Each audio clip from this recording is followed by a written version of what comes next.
हम्म।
नमस्कार, प्रणाम, जोहार, आदाब, सत श्री अकाल, खड़ी गंबा, सबों को प्रणाम, अभिनंदन।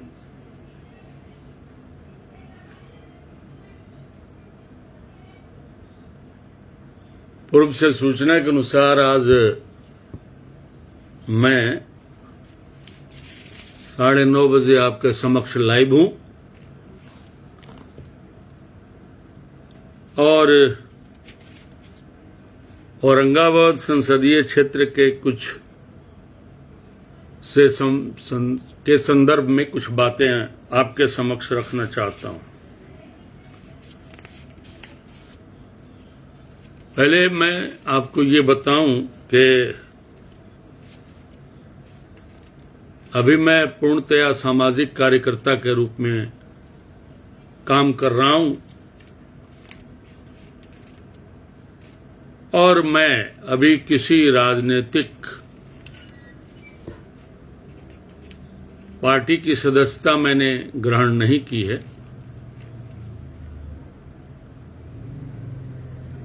लेकिन जब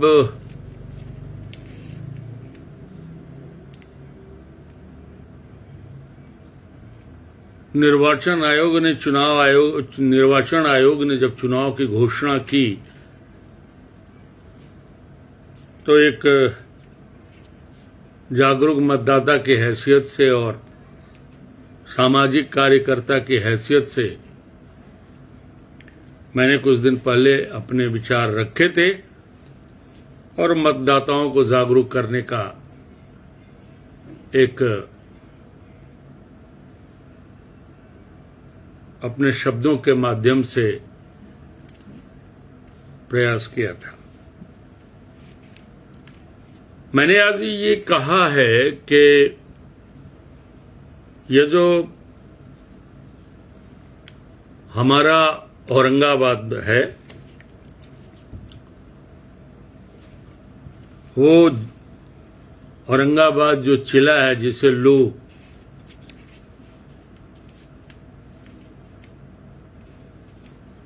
चुनाव के दृष्टिकोण से कई तरह के उपनाम दे देते हैं और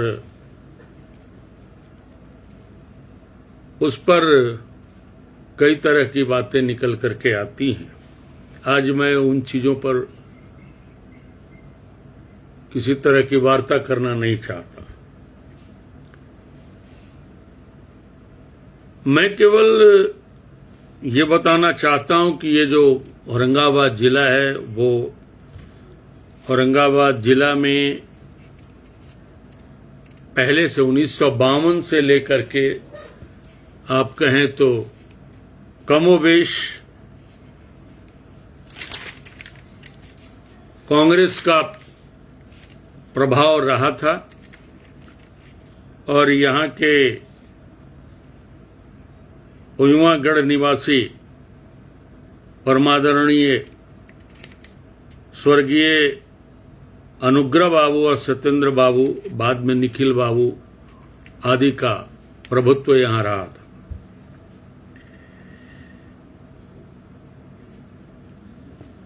उन्नीस सौ 89 में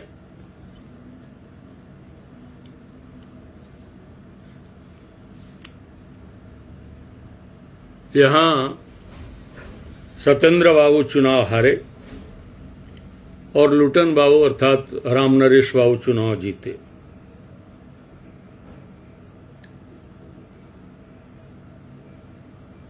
तब से लेकर आज तक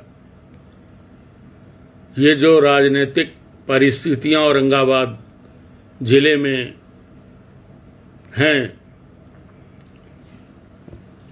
वो बदल बदल सी गई हैं और उसके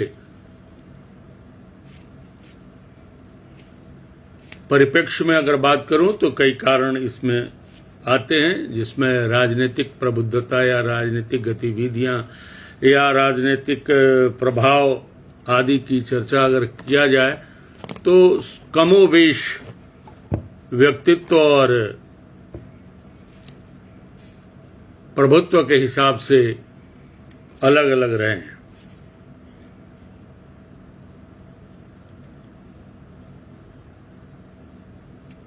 औरंगाबाद जिले की कुल जनसंख्या लगभग 25 लाख के तकरीबन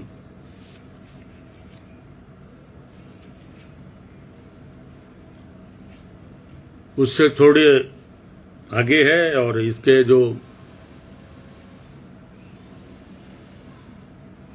खास करके औरंगाबाद जिले में, इसको अगर गया नहीं कहे तो औरंगाबाद जिले में जो हमारे मतदाता हैं कुल अभी वो 13,76,323 ये आंकड़े हैं, बताते हैं। इसमें कुछ अशुद्धियां भी हो सकती है, लेकिन ये औरंगाबाद जिले के, ये औरंगाबाद संसदीय क्षेत्र की बात मैं नहीं कर रहा हूं। औरंगाबाद के जो संसदीय क्षेत्र का जो औरंगाबाद का पार्ट है, मैं उसकी बात कर रहा हूं। उसमें 13,76,323 मतदाता के आंकड़े दर्शा रहे हैं इस संदर्भ में। और अगर दोनों को जोड़ा जाए तो उसमें कुल मतदाताओं की संख्या जो है वो तकरीबन 17 लाख के करीब या 17 लाख से ज्यादा, 17,42,883 ये दर्शा रहा है कि ये मतदाता हैं, जिसमें पुरुष मतदाता हैं 9,20,000 और महिला मतदाता 8,22,565 ये दर्शा रहा है हमारे। लगभग 4-5 दशक से मैं यहां के राजनीति को देखते चला आ रहा हूं और बदलते परिदृश्य या बदलते राजनीतिक प्रभुत्व या राजनीतिक प्रभाव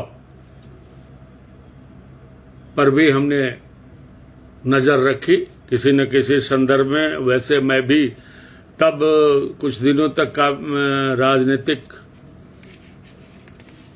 पार्टी के सानिध्य में काम किया था और औरंगाबाद के गलियों में, विभिन्न गलियों में मैं जाते रहता था, आते रहता था। ये सारी चीजें वहां मैंने देखी थी। तब के औरंगाबाद और आज के औरंगाबाद में बहुत सारे परिवर्तन हुए। मैं अनुग्रह नारायण रोड के पास जमोर गांव का रहने वाला हूं और तब से लेकर के आज तक में जो भी बदलाव हुए और जितने परिवर्तन हुए या जितने विकास कि यहाँ विकास की गति तेजी से बढ़ी, उस सब का मैं साक्षी रहा हूं और मैं देखा हूं क्या अभी आज का औरंगाबाद क्या था और तब का औरंगाबाद क्या था।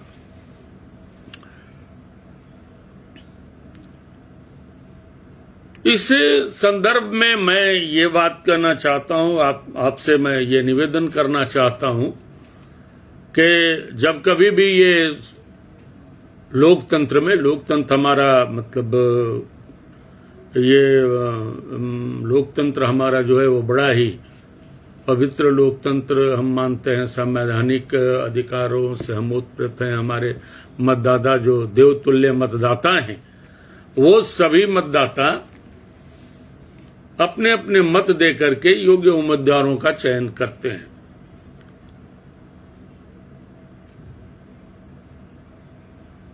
हमारा खास करके आज जो हमारा बिहार है वो युवा बिहार है, और आज की तिथि में अगर मैं बात करूं तो इन मतदाताओं में युवा मतदाताओं की संख्या भी बेहद अत्यधिक है, जो चुनाव को प्रभावित कर सकते हैं, युवा मतदाता खास करके। और उसमें भी जो पहली बार वोट करने जा रहे हैं उनकी भी जो संख्या है वो भी प्रभावित कर सकती है, और वो देंगे। ये हमारा उनसे अनुरोध है या सभी मतदाताओं से आग्रह है कि जो है उदासीनता नहीं रहनी चाहिए, और जो हमारे मत हैं चाहे जिसको दें हम, लेकिन हम अपने मतों का अवश्य प्रयोग करें और बूथ पर जाकर के मत दें। ये सभी को, माताओं, बहनों, महिलाओं, सभी से आग्रह है। और जो रिकॉर्ड है उसमें पुरुष मतदाता 9,20,000 हैं और महिला मतदाता 8,22,000 के करीब हैं। तो ये कुल जो हमारे मत हैं जो आज की तिथि में दर्शा रहे हैं, हमारे जो पद्धति है या जो सिस्टम है, जो सरकार की जो पद्धति है उसमें ये दर्शाया जा रहा है। मैं कुछ बातें कहना चाहता हूं आपसे इस बिंदु पर कि जो हमारा औरंगाबाद है, खास करके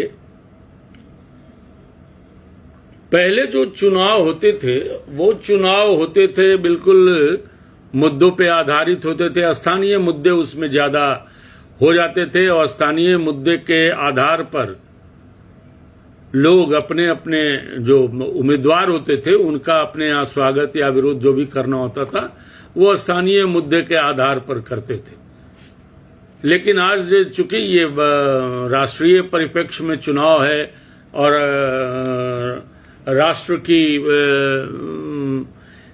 राष्ट्र को सबल बनाने के लिए और राष्ट्र को पूर्ण राष्ट्र की सरकार को पूर्ण शक्ति प्रदान करने के लिए हम वैसी पार्टियों का चयन करते हैं जो न केवल हमारे राज्य को बल्कि पूरे देश में एक हमारे जो विकास की पद्धति है उसको आगे वो गतिशील कर सके या गतिशील बना सके या एक गति के साथ आगे ले जाए। औरंगाबाद की जो प्रमुख समस्या है मैं उस पर दृष्टिकोण मतलब डालना चाहता हूं, दृष्टिकोण अपनाते हुए समक्ष रखना चाहता हूं जो हमारे उम्मीदवार है, जो हमारे मतदाता हैं, कि हमारा जो ये औरंगाबाद है उसमें उसकी जो प्रमुख समस्याएं रही कि मतलब जो ये जिला जो है वो कृषि आधारित जिला है और लगभग 70% लोग कृषि पे आधारित हैं। तो जाहिर सी बात है कि अगर ये कृषि पे आधारित हैं तो जो कृषि की योजनाएं हैं, खास करके जो सिंचाई की योजनाएं हैं, छोटे बड़े सिंचाई की योजनाएं हैं, उनको कालबद्ध तरीके से, उनको समयबद्ध तरीके से उनको पूरा किया जाना चाहिए। मुझे स्मरण है कि 1970 के दशक से 1970, हाँ यही है काल है जब ये हमारा उत्तर कोयल सिंचाई परियोजना प्रारंभ हुआ था, और तब से लेकर के आज के अगर वर्षों को जोड़ दिया है तो इतने लंबे अवधि तक अभी भी ये पूर्ण नहीं हुआ है, जिसको और पूर्ण करने की आवश्यकता है। यह ज्ञात है कि अभी बड़ी तेज गति से इस परियोजना में ये काम लगा हुआ है, और हमारे जो देश के प्रधानमंत्री हैं उन्होंने भी इसको संज्ञान में लिया है। ये अखबार के माध्यम से या अपने प्रिय और प्रबुद्ध या परमादरणीय नेतागणों के बयानों के माध्यम से या जिन माध्यम से हम सबों को ज्ञात होता रहता है, न्यूज चैनलों के माध्यम से, कि उस परियोजना में बड़ी तेजी से काम लगा हुआ है, जो आने वाले वर्षों में शायद समयबद्ध तरीके से पूरा होगा। दूसरी जो परियोजना है हड़ियाही सिंचाई परियोजना है। हड़ियाही सिंचाई परियोजना भी मतलब इसको हम लटका हुआ ही कहेंगे कि कई वर्षों से ये लटका हुआ रहा है, और अभी इसको भी पूर्ण करने की आवश्यकता है। और हमारे जो भी हम जिनको चुनेंगे, जो हमारे सांसद बनेंगे या जिन पर हम भरोसा जताएंगे या जिनको हम अधिकृत करेंगे, मैं समझता हूं कि वो इस परियोजना को भी, हड़ियाही सिंचाई परियोजना को भी वो पूर्ण करने की कोशिश करेंगे। ये हमारा भी अनुरोध होगा। और एक मुद्दे के तहत देखिए, ये जाति की छाती पर एक बड़ी किसी मैंने ये जो मैं देख रहा था कि लोग सहज कर देते कि जाति की छाती पर बिहार की राजनीति होती है। ऐसा नहीं है। जो हमारे मतदाता हैं वो बड़े जागरूक हैं, चाहे जिस जाति के हों, जिस समुदाय के हैं, वो नमनीय हैं, प्रणमनीय हैं, श्रद्धा के पात्र हैं, और उनको प्रणाम भी किया जा सकता है, आशीर्वाद भी दिया जा सकता है, उनके प्रति शुभकामनाएं और शुभेच्छा भी व्यक्त किया जा सकती है। लेकिन जो हमारे लिए जो आवश्यक है, जो समस्याएं, जो योजनाएं हमारे लिए आवश्यक हैं, हमारे परिवार के लिए आवश्यक हैं, हमारे लोगों के लिए आवश्यक है, औरंगाबाद को संपूर्ण विकसित जिले के रूप में देखने के लिए जो आवश्यक है, वो जो औरंगाबाद के चहुंदिस विकास के लिए आवश्यक है, उसके लिए तो हमें मतलब वैसे उम्मीदवारों का जरूर चयन करना होगा जो इसको एक ऊंचाई पर ले जा सके, और जो हमारी समस्याओं का समयबद्ध तरीके में उसका निदान कर सके।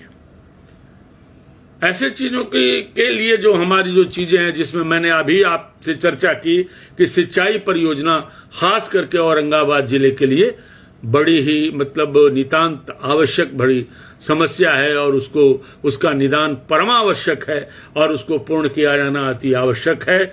और मैं समझता हूं कि ये हमारे चुनाव का मुद्दा होना चाहिए कि भैया हमारा जो ये सिंचाई परियोजना है, जो खास करके दो सिंचाई परियोजना, हड़ियाही सिंचाई परियोजना और उत्तर कोयल परियोजना, और खास करके जो छोटे छोटे जो क्या कहते हैं जल छाजन की जो बातें होती हैं, पहाड़ी इलाकों से लेकर के अन्य में छोटे छोटे जो क्या कहते हैं सिंचाई के लिए जो साधन है, जो सरकार के कार्यक्रमों के अंदर भी जिसके जो वर्णित हैं और जो चिन्हित हैं, वैसी योजनाएं भी औरंगाबाद के सुदूर पहाड़ी इलाकों में खास करके जो या नक्सलबद्ध प्रभावित क्षेत्रों में या फिर सुदूर इलाके ग्रामीण परिवेश इलाकों में कम से कम सिंचाई के छोटे से लेकर बड़े परियोजनाओं का पहुंचना नितांत आवश्यक है। ऐसा नहीं है कि मतलब औरंगाबाद हमारा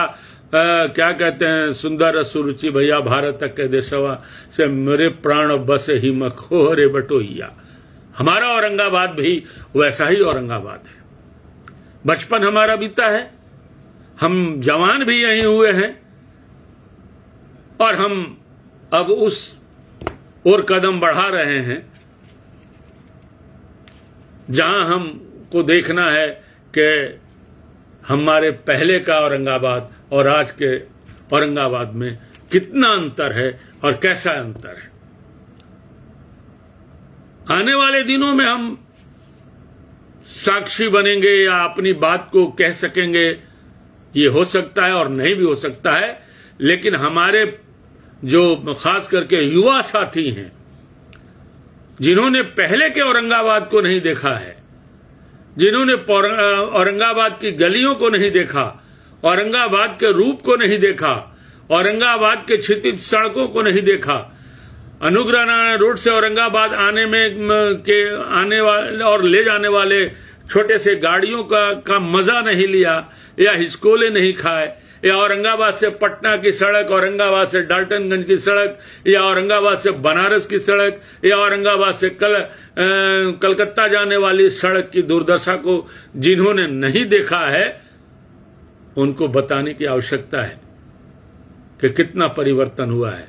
आज हम किस स्थिति में हैं और क्या है।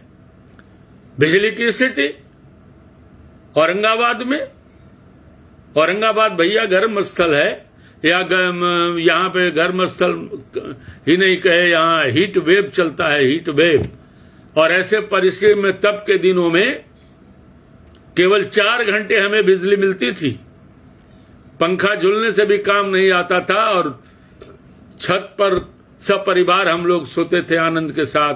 दादी नानी कहानी सुनाती थी, माता लोरी गाती थी और थपकियां दे करके सुलाती थी, मुंह में कौर खिला करके, और उस गरियों में छत को धुल करके हम सोते थे, दरी बिछा करके, देहाती भाषा में लेदरा बिछा करके सोते थे।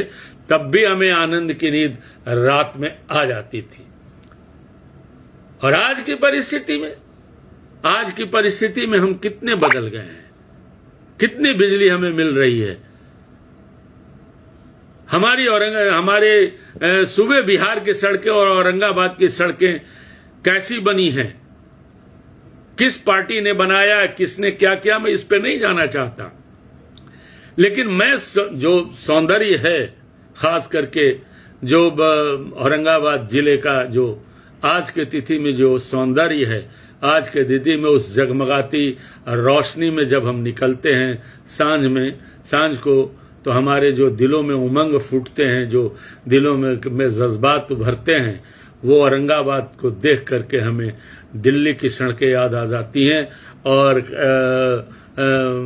मेट्रोपॉलिटन टाउन की जो है सो यादें उभर करके चले आती हैं। ये हमारा औरंगाबाद टाउन बोल रहा है, टाउन है, न केवल टाउन बोल रहा है, बल्कि हमारे आसपास या गांव की जो स्थिति जो दूर दराज में है, उसमें अभी भी ढेर सारी कमियां, बहुत सारी कमियां हैं और बहुत सारी समस्याएं हैं।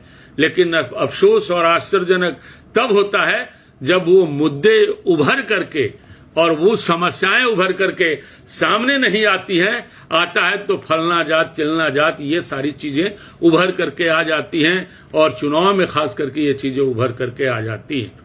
लेकिन सबसे तो मैं ये कहना चाहता हूं कि पार्टियां मैनिफेस्टो निकालती हैं, हर राजनीतिक अपना मैनिफेस्टो निकालती है, हर रोजगार देने का वादा करती है, हम नौकरियां देने की बात करती हैं, किसानों को हित पहुंचाने की बात करती हैं, वृद्धावस्था पेंशन बढ़ा देने की बात करती हैं, युवाओं को रोजगार देने की बात करती हैं, किसानों को सिंचाई पहुंचाने की बात करती हैं। ये सारी बातें करती हैं, लेकिन इसकी कालावधि नहीं कोई होती, इसका समयबद्ध कोई योजना नहीं होती, और इसका समयबद्ध कुछ क्या कहते हैं कार्यान्वयन का कोई तरीका नहीं होता। फलस्वरूप ये वर्षों तक लटक जाते हैं और आशाएं बंधी रहती है, और अंत में वो आलोचना और की बातें उभर करके आती हैं कि आपने कहा था कि इतना ऐसे हो जाएगा, इतने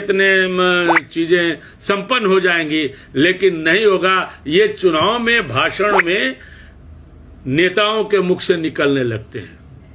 भाई साहब, मैं कहना चाहता हूं कि जो हमारे 5 साल की जो अवधि है, क्या हमारे लोकसभा के उम्मीदवार अपने पिछले किए हुए कार्यों को लोकसभा या यूं कहे कि विधानसभा के उम्मीदवार हों या जो भी हों, अपने प्रगति की जो रिपोर्ट कार्ड है, पिछले प्रगति का रिपोर्ट कार्ड आम जनता को पेश कर दें और आने वाले 5 वर्षों में क्या क्या करेंगे इसका रिपोर्ट कार्ड समयबद्ध और कालबद्ध तरीकों में हम 5 साल में क्या करेंगे, अगर ये आने लगेगा तो मैं समझता हूं कि इससे बड़ी बात ये हमारे लिए क्या कहते हैं, हम सब आम जनता के लिए या हम सभी लोगों के लिए इससे बड़ी अच्छी बात नहीं होगी। मैं ये नहीं कहता कि अभी ऐसी चीजें लागू नहीं है, बहुत लोगों ने किया है, बहुत लोगों के जुबान पर यह बातें होती कि मैंने 5 सालों में पिछले क्या किया और मैं आपको क्या करूंगा, ये बातें उभर करके आएंगी, ऐसा मैं समझता हूं। बहुत लोगों ने किया हुआ, लेकिन बहुत लोगों को तो ये नहीं पता कि हम आने वाले दिनों में क्या करेंगे।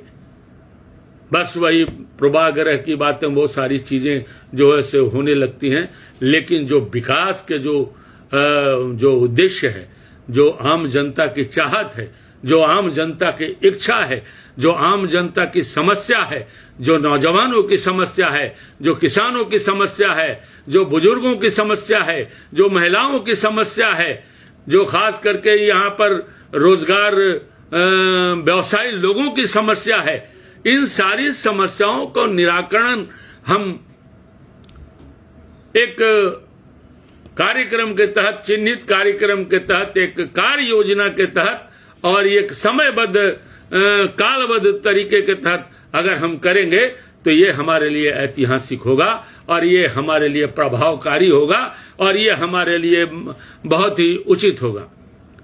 पूरे देश में मतलब आज की जो परिस्थिति है, पूरे देश में जो चल रही है, विकास की जो गति, मैं नहीं कहता कि पूरी, लेकिन मैं कह रहा हूं ये बातें, इस पर इसको आप समझे कि जो गति बही है या जो आज हमारा भारत है, जो हमारा बिहार है, जो हमारा औरंगाबाद जिला है, वो निश्चित तौर पर बेबाक रूप से और निर्भीक रूप से, और ये कहा जा सकता है कि इसमें ढेर सारे बदलाव हुए। अहोभाग्य उत्तम, अति उत्तम कि हम ऐसे में रह रहे हैं, लेकिन बावजूद इन सभी चीजों के बहुत सारी समस्याएं मुंह बाएं अभी खड़ी हैं हमारे सामने।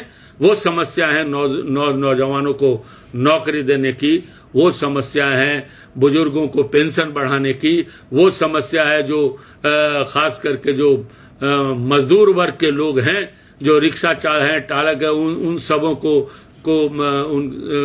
सबों को रोजगार देने की और बुजुर्गों को पेंशन भत्ता बढ़ाने की, विधवा महिलाओं को पेंशन भत्ता बढ़ाने की, और जो हमारे महिलाएं हैं खास करके, उन महिलाओं को सुरक्षा प्रदान करने की, उन महिलाओं के लिए, उन महिलाओं को एक गति के रूप में आगे ले जाने के लिए इस बात की भी हम चर्चा जरूर करना चाहेंगे कि नींव चाहे किसी पार्टी ने रखी हो, लेकिन महिलाओं को समृद्ध बनाने के लिए, महिलाओं को सशक्त बनाने के लिए, महिलाओं को सबल बनाने के लिए, महिलाओं को ताकत प्रदान करने के लिए, महिलाओं को आत्मनिर्भर बनाने के लिए जो योजनाएं स्वयं सहायता समूह के माध्यम से ली गई, जीविका के माध्यम से ली गई, वो काबिले तारीफ है। चाहे जो समस्या हो, पारिवारिक समस्या हो, शादी विवाह की समस्या हो, घर में जीवन और मरण के बाद कार्यक्रम की समस्या हो, ये सारी समस्या में मैं बेबाक और साफ तौर पर कहना चाहता हूं, और इसको एक्सेप्ट भी किया जाना चाहिए, स्वीकार करना चाहिए कि आज वो सूदखोरों के चक्कर में नहीं पड़ते हैं। आज वो समूह से ऋण लेते हैं, अपने कार्य का निष्पादन करते हैं, अपना मकान भी बना ले रहे हैं, अपना जो है सो दुकान भी ले रहे हैं, ये सारी चीजें कर ले रहे हैं। ये कौन बन दिया इसको? किसने दिया? ये सोचिए, आप सोचिए। आप मतदाता हैं, आप जागरूक मतदाता हैं, आप प्रबुद्ध मतदाता हैं, आप परिणाम योग्य मतदाता हैं, आप सबल मतदाता हैं, आप बुद्धिजीवी मतदाता हैं, आप युवान मतदाता हैं, आप महिला मतदाता हैं, आप बुजुर्ग मतदाता हैं। ये आप सोचिए कि ऐसे ऐसे चीजें जो हो रही हैं, आज महिलाएं सशक्त हुई हैं कि नहीं है? महिला आरक्षण किसने दिया? हम जिस समय जिला परिषद सदस्य थे, पंचायती राज की व्यवस्था में इक्का दुक्का महिलाएं दिखती थी। उसमें बड़ी खोज करके महिलाओं को लाया जाता था और बनाया जाता था। लेकिन आज की तिथि में मैं दावे के साथ कह सकता हूं कि जिस तरह से महिलाओं का प्रतिनिधित्व तो हो रहा है पंचायती राज व्यवस्था में, न केवल पंचायती राज व्यवस्था में बल्कि विभिन्न तरह सरकार के नौकरियों में और प्राइवेट संस्थाओं के द्वारा दिए जाने वाले नौकरियों में, वो एक ऐतिहासिक है, एक ऐतिहासिक कदम है और वो एक ऐतिहासिक कार्य है। उसकी जितनी भी प्रशंसा की जाए कम नहीं। चाहे जिस पार्टी की मैं कह रहा हूं, किसी भी पार्टी ने अगर ऐसे योजनाओं को धरातल पर उतार दिया, ऐसी योजनाओं का कार्यान्वयन समयबद्ध तरीके से अपने शासनकाल में करा दिया, तो वह प्रशंसनीय है, नमनीय है और वह स्वीकार करने की योग्य है। आदमी हर किसी व्यक्ति को स्वीकार यूं ही नहीं कर लेता है। व्यक्ति जो प्रबुद्ध होगा, जो बुद्धिजीवी होगा, जो सामाजिक कार्य करता होगा, जो समाज से जिसका जुड़ाव होगा, जिसका शिक्षा से जुड़ा होगा, जिसका धर्म संस्कृति से जुड़ा होगा,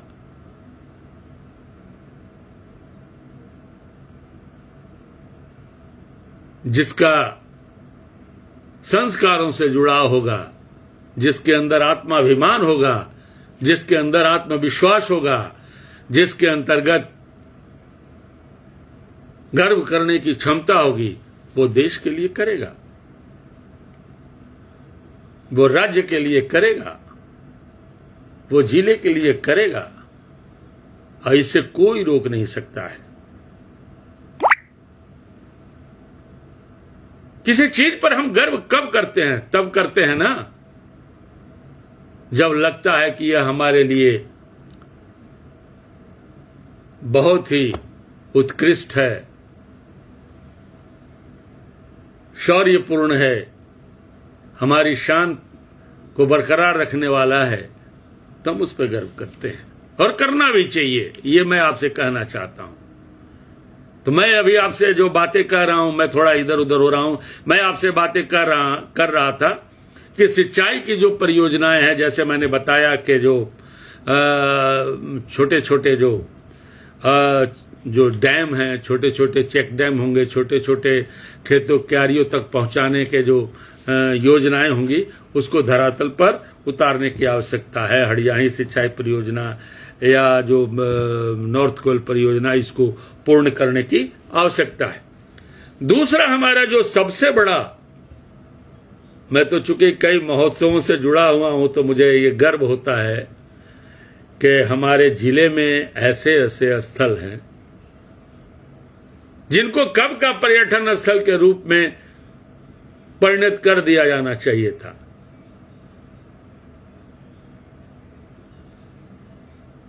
लेकिन ये चिन्हित नहीं थे, इनके प्रति लोग जागरूक नहीं थे, स्थानीय लोग जागरूक नहीं थे। लेकिन धन्यवाद देना चाहूंगा जो हमारा जिला महोत्सव परिवार है, मैं उसको, कि जिसने जिले के ऐसे ऐसे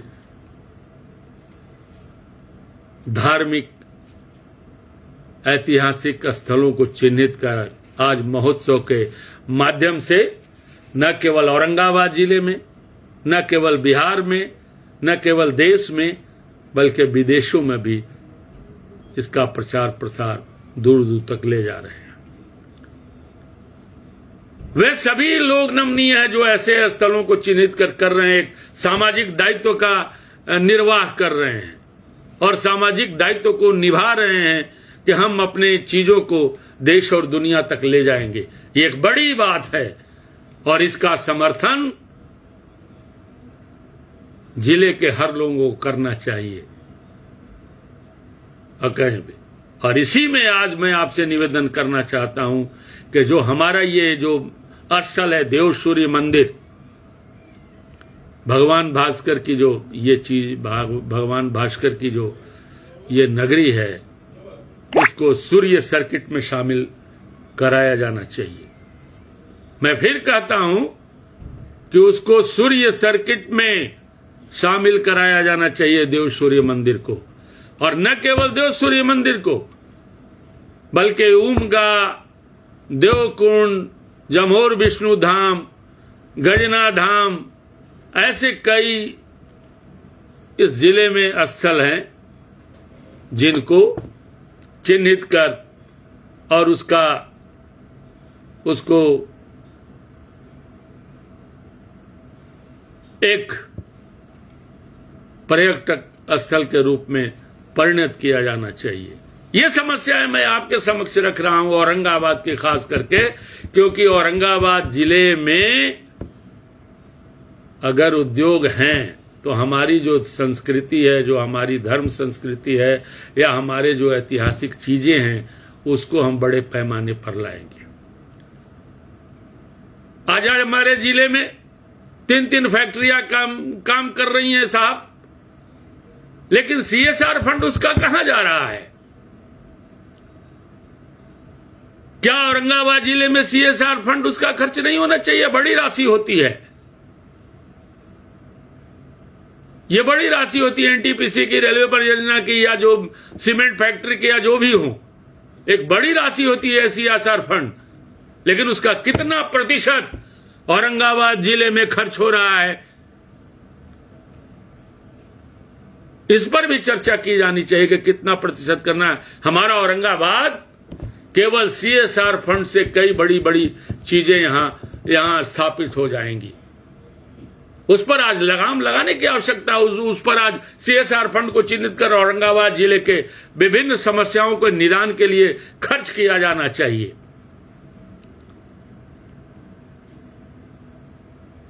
और तीसरी मैं जो बात आपके समक्ष रखना चाहता हूं, इसको चिन्हित किया जाना चाहिए कि जो हमारा उमगा और पवई का पहाड़ है,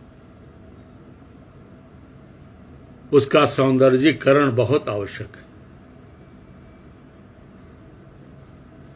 सांस्कृतिक दृष्टिकोण से, पर्यटन के दृष्टिकोण से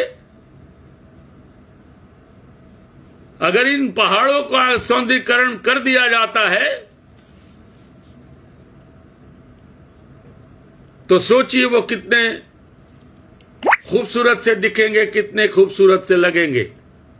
वो कहावत है ना कि गया जिले के लिए एक प्रसिद्ध था कि आदमी क्या कहते हैं, वो नदी बिना पानी का, पहाड़ बिना पेड़ का, और आदमी बिना, ये मैं नहीं कहूंगा क्योंकि मैं भी इसी जिले का प्रवासी हूं। ऐसी कई कहानी, ऐसी मतलब किंवदंतियां औरंगाबाद जिले में कही जाती थी। लेकिन बदलाव हुए, ढेर सारे बदलाव हुए, और अब लोग अपनी जो चीजें हैं अपने भीतर में अलग बदले। आने वाले दिन में जो आज के नौजवान होंगे, जब हमारे और आपकी उम्र में पहुंचेंगे, तो उनको लगेगा कि हमारे लिए यही स्वर्ग है। हरी हरी वसुंधरा पर नीला नीला ये गगन। आने वाले दिनों में ये स्वरूप प्रदान किया जाना चाहिए। तो उमगा और पवई पहाड़ का सौंदर्यीकरण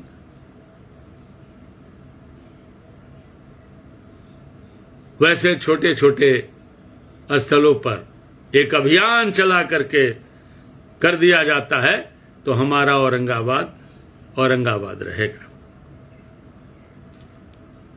और नक्सलवाद मुक्त औरंगाबाद, नक्सलवाद मुक्त औरंगाबाद, ये सोच नहीं, ये परियोजना के हिस्से होने चाहिए। प्रधानमंत्री ने, भारत के प्रधानमंत्री ने औरंगाबाद जिले को और ऐसे जिले को जो नक्सलवाद प्रभावित है एक विशेष जिले के रूप में चिन्हित किया था और एक विशेष फंड, एक विशेष आवंटन विभिन्न कार्यक्रमों के लिए इस जिले को आवंटित किए गए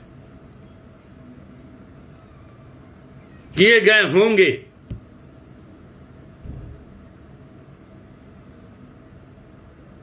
अब उसके मतलब धरातल पर क्या स्थिति है या धरातल पर क्या हुआ है या धरातल पर हम कितने सफल हुए हैं या धरातल पर योजनाएं कहां कहां तक पहुंची हैं, इस पर चर्चा करनी चाहिए समय कर्जों में आने वाले दिनों में। कल कोई जीतेंगे, कल कोई हमारे सांसद बनेंगे, कल कोई हमारे प्रिय नेता बनेंगे, तो उनको इस ओर प्रेरित करने की आवश्यकता है कि ये चीजें लोग नहीं जान रहे हैं। क्या मतदाताओं को मालूम है ये सारी चीजें? क्या आज के नौजवान जानते हैं ये सारी चीजें? क्या हम जैसे प्रबुद्ध आदमी या जो मीडिया कर्मी पत्रकार बंधु जो आदरणीय है और जिनको प्रणाम करना चाहता है, जिन्होंने अपने अपने कलम से, चाहे इलेक्ट्रॉनिक मीडिया हो चाहे प्रिंट मीडिया हो, जिन्होंने समय समय पर ऐसी चीजों को निर्भीक और निडर होकर के आम जनता के समक्ष रखा है और जिस पर संज्ञान लेकर के चाहे जिला प्रशासन हो चाहे राजनीतिक दल हो उस पर एक्टिव हुए हैं, यानी गतिमान हुए हैं, गतिशील हुए हैं। तो इसमें हमारे प्रिंट मीडिया इलेक्ट्रॉनिक मीडिया का भी कम रोल नहीं है, सोशल मीडिया का भी कम रोल नहीं है, छोटे छोटे यूट्यूब पर न्यूज चलाने वाले जो हमारे यूट्यूबर हैं उनका भी कम रोल नहीं है। जो आम जनता की जुबान बन करके, जो महिला की जुबान बन करके, जो गरीब व्यक्ति की आवाज बन करके उनकी आवाज को न केवल सूबे बिहार में देश दुनिया में रख देते हैं, यह एक बड़ी बात है। उनको दिल से प्रणाम, उनको हृदय से शुभकामनाएं और उनको हृदय से शुभाशीष। हमारे जमाने के जो पत्रकार हैं या जो थे या जो अब भी हैं, यदि सच कहूं, यदि उनकी कलम को आप समझ लेंगे या उनके शब्द की गहराई को समझ लेंगे या उनके नॉलेज, उनको कहते हैं, वो क्या कहते हैं, नॉलेज को अगर आप समझ लेंगे या उनका उपयोग करना आज औरंगाबाद जिले में जिला प्रशासन से लेकर सब लोग जान जाएंगे, तो वो एक बड़ी बात होगी। मैं उन सभी अपने समय काल के सभी पत्रकारों को, उस समय इलेक्ट्रॉनिक मीडिया इतना नहीं था, प्रिंट मीडिया था, तो जो चले गए उनके प्रति आभार और श्रद्धांजलि प्रकट करता हूं, और जो अभी मौजूद है, जिनके शब्द और जिनकी कलम और जिनके भाषण और जिनके बातों से कभी कभी रूबरू होता हूं और कभी कभी उनसे मिलता हूं और दिल की गहराइयों से जब उनके साथ हाथ से हाथ जुड़ते हैं, तो मैं क्या कहूं, कल भी थी, आज भी है, कल भी रहेगी। आपकी याद मेरे दिल में हर क्षण हर पल रहेगी। आपको तो हर लम्हा शायद भूल जाने की आदत है, पर हमारी दुआएं हर 9 वर्ष पर मिलती रहेगी। ये मैं उनके लिए कहता हूं। कहां हैं हम पटना में हैं, कोई मुंबई में है, कोई दिल्ली में है, कोई कहीं है, लेकिन ऐसे आयोजनों पर जब लोग जुटते हैं तो वो सारी बातें उभर करके आती हैं। तो ये मैंने कहा कि और नक्सलवाद मुक्त औरंगाबाद चतुर्दिक विकास के लिए एकदम आवश्यक है।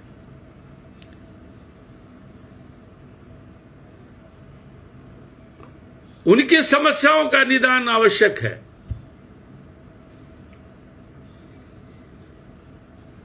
और ये सरकार, भारत की सरकार, राज्य की सरकार आज से नहीं बहुत पहले से जानती रही और ऐसा कोई भी व्यक्ति जो चुनाव लड़ता है औरंगाबाद जिले में ऐसे क्षेत्रों में,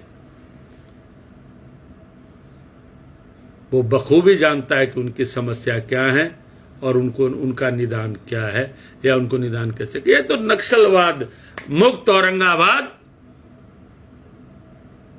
ये हम कहना चाहते हैं।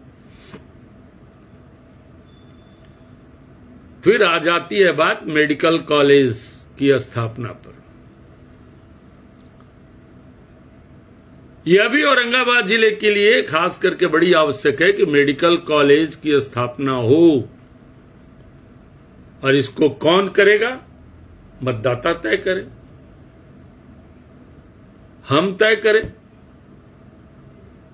कौन करा सकता है ये आपकी अंतरात्मा कहेगी, ये आपका दिलो दिमाग कहेगा, ये आपकी बुद्धि कहेगी, ये आपका विवेक कहेगा। कौन करा सकता है? कौन होगा वह ऐसा कि जो इन सारी चीजों का निदान कर सकता है? आज मैं उस पर चर्चा न करूंगा, मैं फिर 17 को आऊंगा आपसे और 17 को निवेदन करूंगा। लेकिन कौन करेगा? ये चीजें सोचने की आवश्यक बातें हैं। कौन? भाई मेरे, अगर आप औरंगाबाद संसदीय क्षेत्र के रहने वाले हैं या औरंगाबाद जिले के रहने वाले हैं, हमें जब जीना और मरना यही है, तो हमारी समस्याओं का निदान भी यही है। और जो हमारी समस्या का निदान करेगा, हम उसे सशक्त करेंगे। ये हमारी सोच होनी चाहिए। ये हमारे जो है ना, हम उसको सशक्त करेंगे।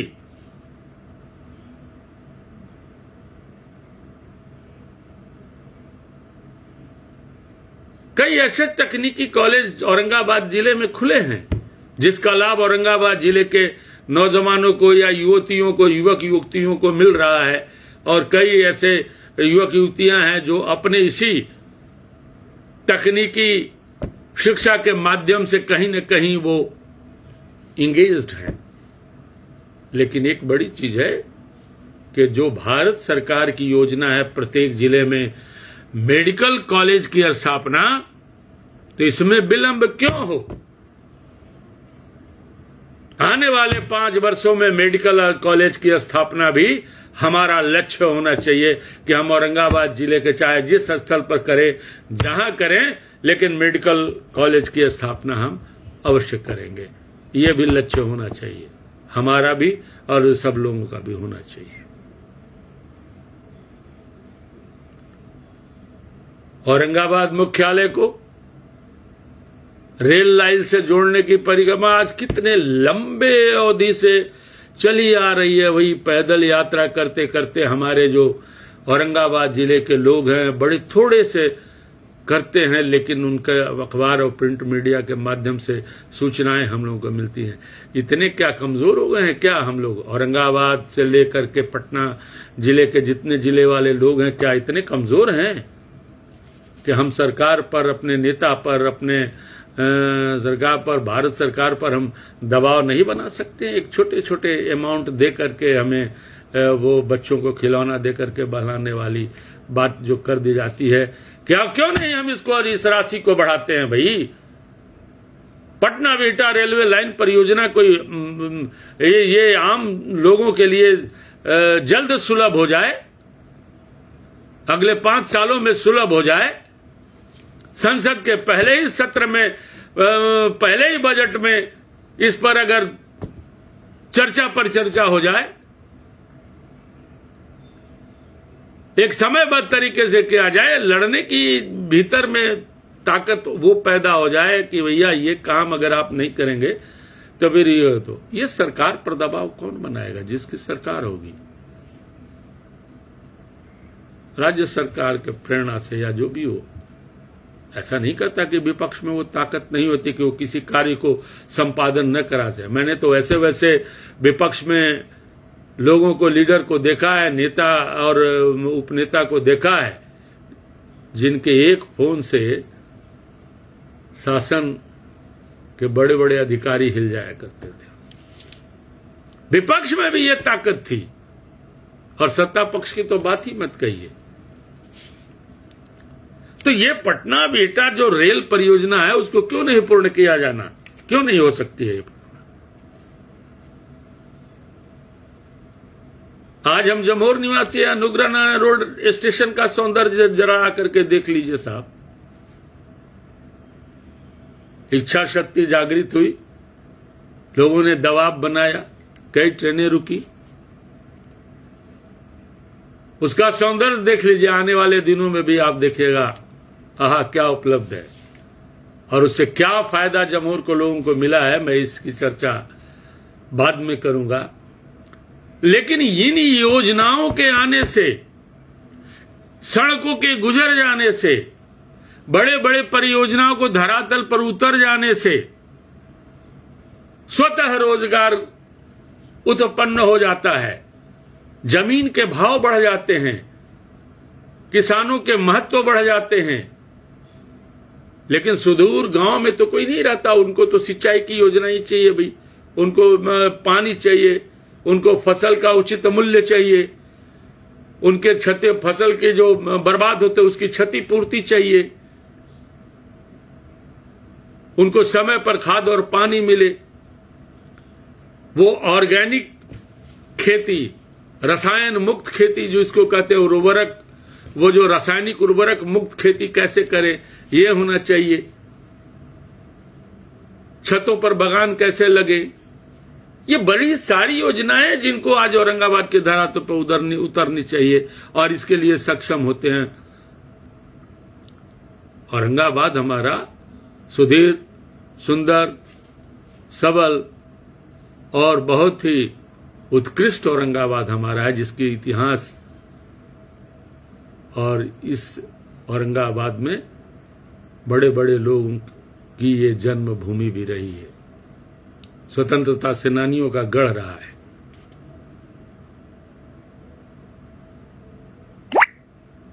पटना बिहटा रेल का परियोजना पूर्ण कराइए।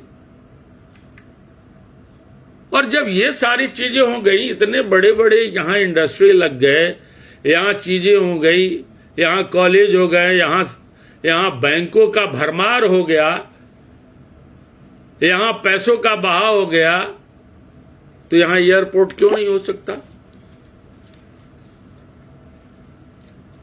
एयरपोर्ट क्यों नहीं बन सकता यहां?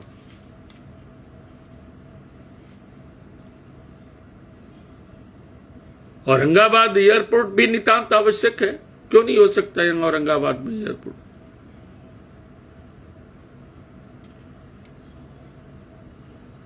यह भी जुड़ना चाहिए जमोर के, औरंगाबाद के विकास के लिए, माफ करेंगे जमोर नहीं, औरंगाबाद के विकास में एयरपोर्ट के लिए, चाहे जहां बने। पटना का बिहटा हो सकता है तो औरंगाबाद का सुदूर इलाका में नबीनगर की तरफ हो सकता है, या मान लीजिए मदनपुर की तरफ हो सकता है, या फिर रफीगंज के इलाके में हो सकता है, या कुटुंबा के इलाके में हो सकता है, या हमारे गांव जमोर के आसपास के इलाके में हो सकता है। कहीं भी एयरपोर्ट हो सकता है। ऐसा नहीं है कि सरकार के पास जमीनें उपलब्ध नहीं हैं। खोजने से, अर्जित करने से, प्रक्रिया अपनाने से लोग सहज और सुलभ दे देंगे, क्योंकि वो जानते हैं कि इन सारी चीजों के आ जाने के बाद कितना महत्व बढ़ जाता है हमारे जमीनों का और हमारे रोजगार का। ये मैं आपसे निवेदन करना चाहता हूं। और मैं इसलिए ये सारी चीजें आज के चर्चा में मैंने ये कहा कि ये अदरी नदी के तट पर बसा हमारा शहर पहले नौरंगा था, आज औरंगाबाद है।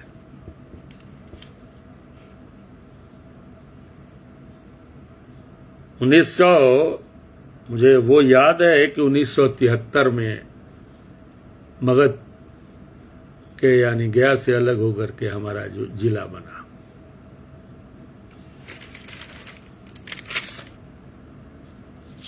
ऐसे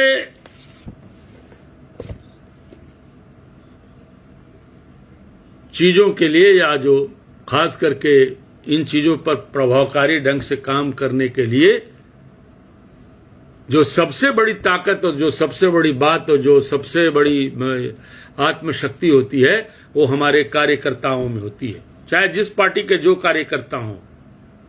अभी मैं इस पर चर्चा नहीं करूंगा, क्योंकि आपको मैं बता दूं कि मैं अभी पूर्णतया सामाजिक कार्यकर्ता हूं। मैं किसी भी पार्टी से जुड़ा हुआ नहीं हूं और किसी दल से जुड़ा हुआ नहीं हूं और न किसी का सदस्य हूं। व्यक्तिगत मेरे संबंध हो सकते हैं, किसी से भी हो सकते हैं या व्यक्तिगत मैंने पहचान, लेकिन ये ताकत जो है इन समस्याओं का निदान करने में, आम जनता की समस्याओं को निदान करवाने में या परियोजनाओं योजनाओं का कार्यान्वयन कराने में, जिला प्रशासन पर हावी करवाने में, ये सारी चीजों करने पर कार्यकर्ताओं का बड़ा दायित्व होता है। खास करके पार्टी कार्यकर्ताओं का बड़ा दायित्व होता है। और औरंगाबाद में तो वीर पुरुष है, सब गिरते हैं सवार ही मैदान जंग में, अरे वो तिफन क्या गिरेंगे जो घुटनों के बल चले। ढेर सारे पुरुष हैं औरंगाबाद में। पार्टी कार्यकर्ता जो हैं वो वीर पुरुष की तरह काम करते हैं अपने अपने दलों के लिए। तो आइए, आज मैं आपसे निवेदन और प्रणाम करना चाहता हूं। आज मैं केवल इतना ही कहना चाहता हूं कि हम सहज, उपलब्ध, सक्रिय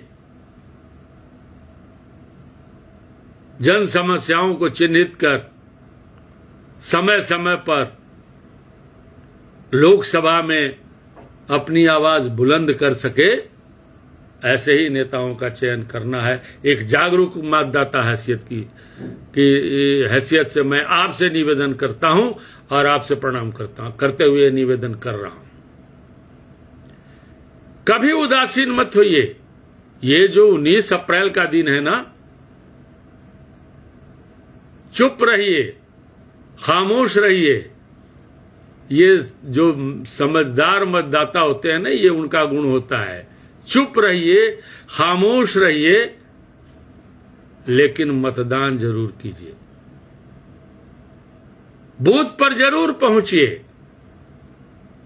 और पहुंच करके अपने योग्य उम्मीदवार का चयन कीजिए और उनको अपना वोट दीजिए। और खास करके मैं उन जवानों को कहना चाहता हूं जो पहली बार मतदाता करने कि आपका भविष्य बहुत उज्जवल है, आपका भविष्य लंबा है, आप आगे जाने वाले हैं। इसलिए सोच समझकर मतदान कीजिए कि कौन न केवल राज्य में बल्कि कौन भारत सरकार तक हमारी बात को ले जा सकता है, कौन हमारी आवाज को बुलंद कर सकता है, कौन हमारी समस्याओं का निदान करा सकता है, कौन हमारी समस्याओं का निदान सामूहिक रूप से ही नहीं केवल बल्कि विभिन्न मंत्रालयों में करा सकता है, स्थानीय स्तर पर करा सकता है, जिला प्रशासन के माध्यम से करा सकता है। ये जानते हुए ही मतदान करें और योग्य उम्मीदवार का चयन करें। मैं आपसे ये निवेदन करना चाहता हूं।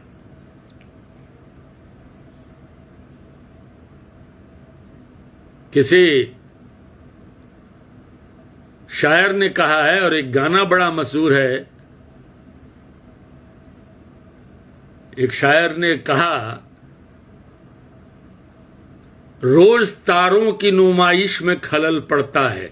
सुनेंगे आप, रोज तारों की नुमाइश में खलल पड़ता है, चांद पागल है जो अंधेरे में निकल पड़ता है। तो जो सामाजिक कार्यकर्ता होते हैं, जो जागरूक कार्यकर्ता होते हैं, जो प्रबुद्ध कार्यकर्ता होते हैं, जो वैचारिक कार्यकर्ता होते हैं, जो साहित्यिक कार्यकर्ता होते हैं, जो राजनीतिक कार्यकर्ता होते हैं, जो संवेदनशील कार्यकर्ता होते हैं, जो सक्रिय कार्यकर्ता होते हैं, जो हृदय में संवेदनशीलता रखते हैं, जो हृदय में सहिष्णुता रखते हैं, जो हृदय में सहानुभूति रखते हैं, जो हृदय में प्यार और स्नेह रखते हैं, वो सब के सब पागल होते हैं। सही कहा है। कि चांद पागल है, अंधेरों में नहीं, वो रास्ता नहीं देखता, वो सोचता है वो अंधेरा कोई बता देगा कि वहां ये समस्या है, नहीं तो वो निकल पड़ेगा, वो सारी चीज में वो चल पड़ता है। किस उद्देश्य और किस जज्बात के साथ चल पड़ता है, मैं कहता हूं फिर 17 को मैं आऊंगा आपके समक्ष, और उस दिन मैं बात करूंगा खुल करके कि क्या करना है हमें और क्या हमारे ये करना है। लेकिन मैं फिर कहता हूं कि औरंगाबाद है और जिंदाबाद है औरंगाबाद हमारा। और उसके लिए मैं इतना कहता हूं कि एक बार फिर से उजड़ जाते हैं, बड़ा मशहूर गाना है, आप जानते हैं, एक बार फिर से उजड़ जाते हैं, चल तेरे इश्क में पड़ जाते हैं। नमस्कार, प्रणाम, अभिनंदन, शुभकामनाएं। अब भोजन मेरा इंतजार कर रहा है। मैं फिर आपसे निवेदन पूर्वक करता हूं 17 को फिर आऊंगा लाइव इसी समय 9:30 बजे, और मैं खुल करके बात करूंगा आपसे पूरी चीजों पर और कुछ नए मुद्दों को लेकर के औरंगाबाद संसदीय क्षेत्र के लिए, कि वो सारे चीजों के लिए मैं फिर कहता हूं कि आपको प्रणाम करता हूं, आपको नमन करता हूं, आज जो मुझसे बड़े हैं चरण स्पर्श करता हूं, जो हमारे जवान साथी हैं उनको शुभाशीष देता हूं, जो हमारे मित्र हैं उनको इलू इलू कहता हूं, इलू इलू मतलब आई लव यू कहता हूं, और जो हमारे शुभ चिंतक हैं वो हमारे सदैव हृदय के नजदीक हैं। मैं इन्हीं चंद शब्दों के साथ आज अपनी वाणी को विराम देता हूं। फिर मिलूंगा 17 को 9:30 बजे। धन्यवाद, शुभाशीष, प्रणाम, अभिनंदन, प्रार्थना। धन्यवाद।